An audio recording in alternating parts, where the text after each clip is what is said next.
আচ্ছা, আপনার যে মেয়ে ভর্তি করেছেন পরে না না আপনি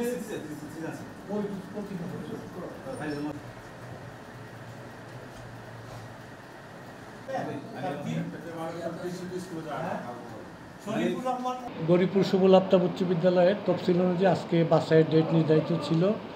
তো আমরা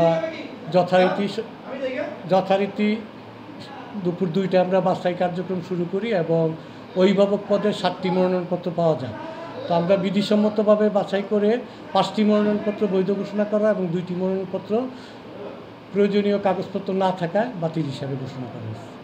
আর অন্যান্য পদে যেমন শিক্ষক প্রতিনিধি পদে এবং সংরক্ষিত মহিলা আসনে 1টি করে মনোনয়নপত্র পাওয়া যায়। তারা বিনা প্রতিদ্বন্দ্বিতা নির্বাচিত বলে ঘোষিত হয়েছে। তারা প্রয়োজনে আপিল করতে পারবে।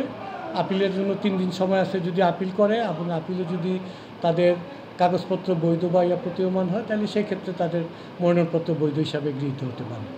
সেক্ষেত্রে আপিল যদি আমরা পাই তাহলে আপিল পাওয়ার পর সেই ব্যাপারে আমরা মতামত দেব। নির্বাচন আগামী 6 তারিখ 6 জুন বৃহস্পতিবার।